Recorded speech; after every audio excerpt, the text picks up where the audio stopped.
Halo Bapak Ibu, apa kabar semua?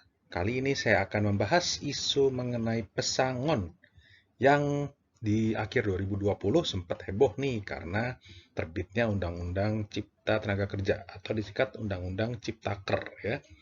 Judulnya untuk hari ini adalah pesangon tidak serta-merta turun meski terbit Undang-Undang Ciptaker bersama saya Ricky Martono. Nah, kita lihat dulu nih sejarahnya nih, ceritanya ya.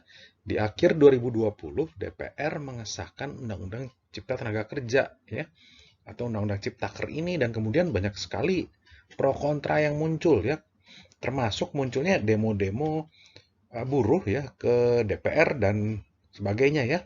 Karena mereka protes nih. Apa sih yang mereka protes? Itu karena jumlah pesangon di Undang-Undang Ciptaker ini ternyata lebih rendah dibandingkan dengan pesangon dari Undang-Undang Ketenagakerjaan yang sebelumnya gitu. Nah, tapi kalau dipikir-pikir apa benar otomatis serta-merta pesangon itu turun?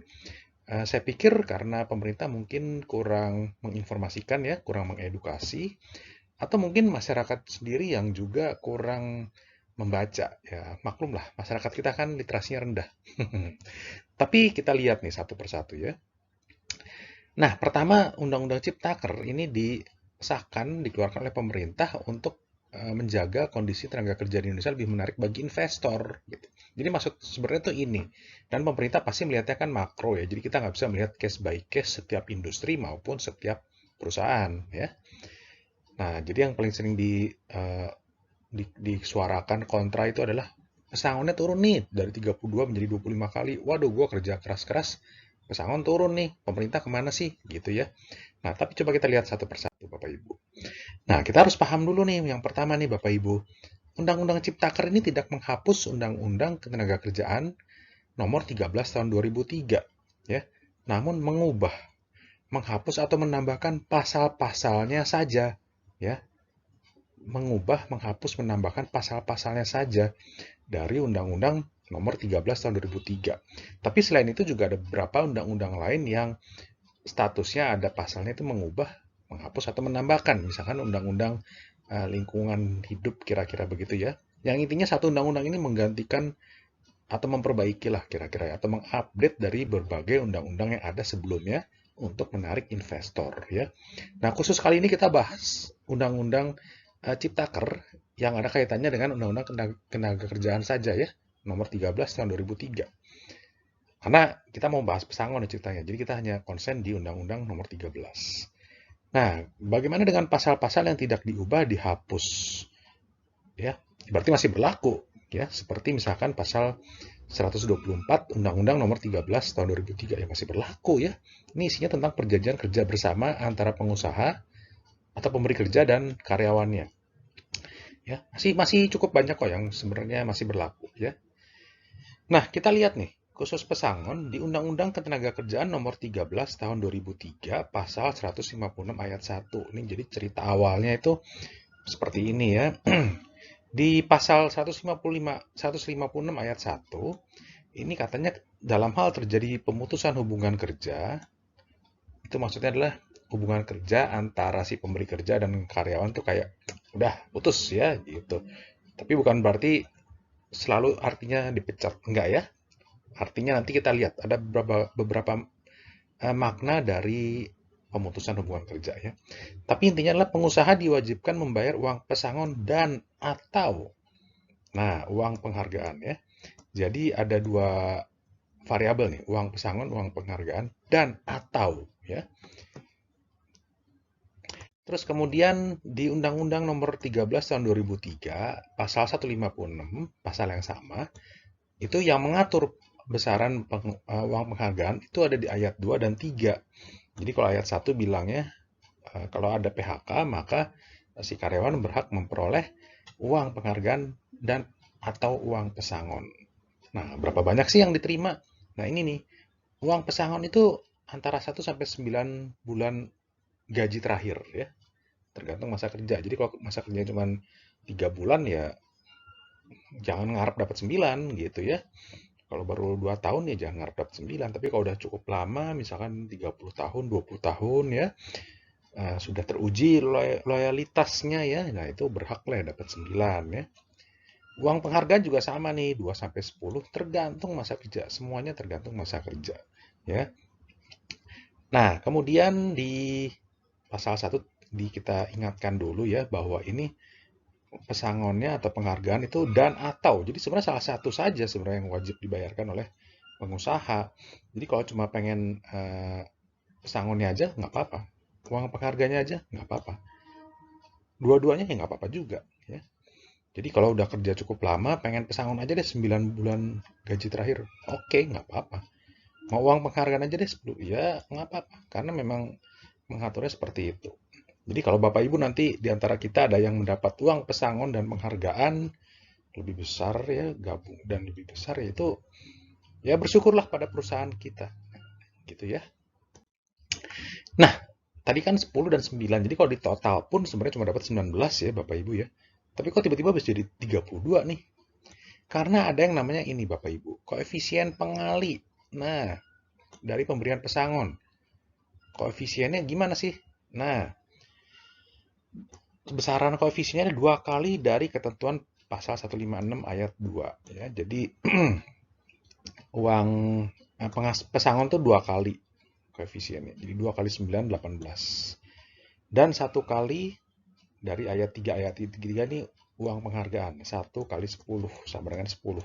Jadi kalau udah kerja 20 tahun di perusahaan yang sama ya setia dan sebagainya, yaitu haknya adalah 18 tambah 10 28.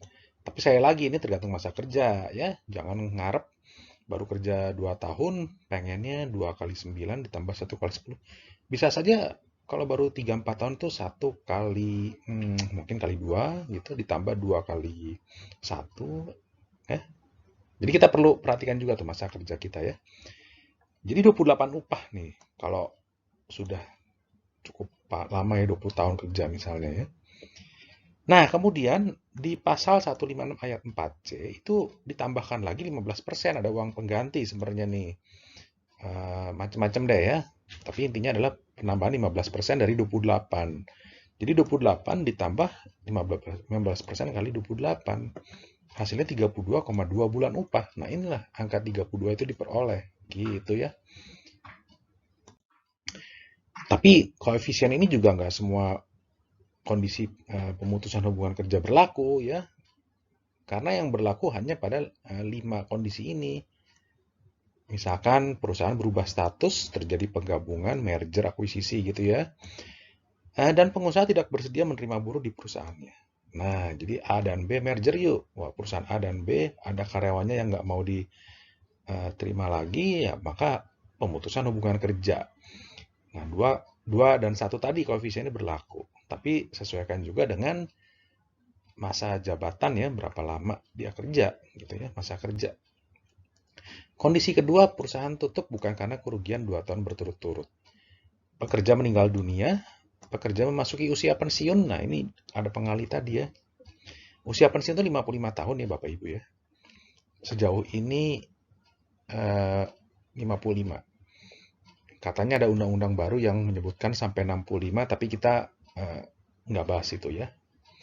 Tapi intinya sampai usia pensiun, maka si karyawan berhak memperoleh pesangon dan atau uang penghargaan dengan koefisien pengali 2 dan 1 tadi, dan besaran 2 dikali berapa itu sesuaikan dengan masa kerjanya. Ya. Atau yang kondisi kelima nih, perusahaan terbukti melakukan tindakan yang membahayakan pekerja. Waduh, gitu ya. Terus kalau PHK di luar ini gimana nih? Ya nggak koefisiennya nggak berlaku ya. Misalkan tenaga kerja pekerjaannya memang jelek gitu ya, performance-nya, kinerjanya nggak mencapai target ya nggak ada pengali 2 kali 1 ya. Jadi kita juga jangan kerja cuma baru 1,5 tahun asal-asalan terus menuntut 32 bulan gaji ya untuk upahnya. Terus pindah ke tempat lain begitu juga baru 2 tahun asal-asalan 32 ya enggak lah ya. Logis aja dong. Ya, pengusaha kan juga harus memikirkan banyak faktor ya. Nah, kemudian ada terjadi perubahan di Undang-Undang Ciptaker bab 4 yang mengatur ketenaga kerjaan. Ya, di mana pasal-pasal yang mengatur koefisien pengali sebesar 2 tadi dihapus. Jeng jeng. ketentuan penambahan 15% dirubah. Ya, jadi isinya setelah dirubah adalah ditetapkan dalam persetujuan kerja, peraturan perusahaan atau perjanjian kerja bersama (PKB) ya. Jadi nanti setelah koefisiennya dihapus, jadi ya cuma 9 kali 1 ditambah 10 kali 1, 19 bulan. Nah, Undang-Undang Ciptaker juga menambahkan jaminan kehilangan pekerjaan. Ya, bab 7 pasal 46D ayat 2. Paling banyak 6 bulan ya, paling banyak ya. Jadi tergantung masa kerja juga. Jadi 19 ini ditambah 6 hasilnya 25. Jadi kesannya turun dari 32 menjadi 25. Tapi di sisi lain sebenarnya ada kewajiban juga nih karyawan yang menganggur tadi oleh pemerintah sebenarnya dikasih jaminan untuk uang saku lah ya. Ya cukup buat makan gitu. Mungkin mau makan seminggu kali. Dan juga dikasih jaminan untuk ikut pelatihan sebenarnya gitu. Jadi ada kartu prakerja gitu ya. Nah, kartu ini dapat digunakan untuk mengikuti pelatihan di institusi yang ditunjuk pemerintah dan gratis. Jadi sebenarnya karyawan yang di PHK pun mendapat fasilitas lain ya. Nah, tapi meskipun turun, kita lihat bahwa peran PKB pada Undang-Undang Nomor 13 Tahun 2003 dan Undang-Undang Ciptaker Pasal 156 itu tetap ada ya. Seorang praktisi hukum tenaga kerjaan Willy Varianto menegaskan di dalam Undang-Undang Cipta Kerja peran PKB memang tetap berlaku. PKB itu apa sih? Nah, namanya Perjanjian Kerja Bersama, Bapak Ibu. Ya. Perjanjian kerja bersama juga bisa memuat besaran pesangon dan uang penghargaan kesepakatan antara pemberi kerja dan karyawan. Boleh saja, ya, asalkan apa? Tidak boleh bertentangan dengan peraturan perundangan yang berlaku. Ya, di sini dijelaskan nih, PKB itu boleh, tapi nggak boleh bertentangan. Maksudnya bertentangan itu apa sih? Nah, kita lihat nih. Pada bagian penjelasan Undang-Undang Nomor 13 Tahun 2003, tidak boleh bertentangan dengan peraturan yang berlaku. Ini ternyata artinya adalah kualitas dan kuantitasnya tidak boleh lebih rendah. Yang tadi ya, yang sudah dikali-kali berapa besar itu nggak boleh lebih rendah dari situ, gitu. Jadi kalau lebih tinggi, oh boleh ya. Artinya PKB boleh saja mengatur pesangon lebih tinggi. Jadi kalau misalkan mau berapa 50 bulan gaji ekstrimnya ya, perusahaannya mampu dan mau ya kenapa enggak, asalkan nggak boleh di bawah peraturan undang-undang ya. Yang lebih menguntungkan bagi tenaga kerja itu yang ditetapkan ya. Tentunya disesuaikan juga dengan kondisi perusahaan, tapi intinya tidak boleh lebih rendah dari peraturan undang-undang ya. Jadi peraturan atau undang-undang tuh sifatnya kayak ya itu dasar minimum yang harus dipenuhi gitu ya. Nah, jadi ini adalah sifatnya adalah syarat minimum ya, bukan mutlak ya, harus dipenuhi enggak, tapi syarat minimum. Kalau mau dan mampu lebih tinggi silakan saja. Jadi yang tadi besaran pesangonnya 32 kali, sekian puluh kali, bebas saja. Gitu ya. Jadi kita paham nih Bapak Ibu nih ya, sekarang kita jangan ribut-ribut lagi. Ya, kita paham semua ya dan ya kita biasakan membaca lebih giat dan lebih kritis juga ya untuk membaca peraturan perundangan ya. Oke. Terima kasih Bapak Ibu atas perhatian dan waktunya. Silakan follow saya di Instagram ricky.vmartono dan berikut adalah buku dari saya yang juga memuat mengenai supply chain dan ada faktor tenaga kerja sedikit ya. Oke, terima kasih Bapak Ibu.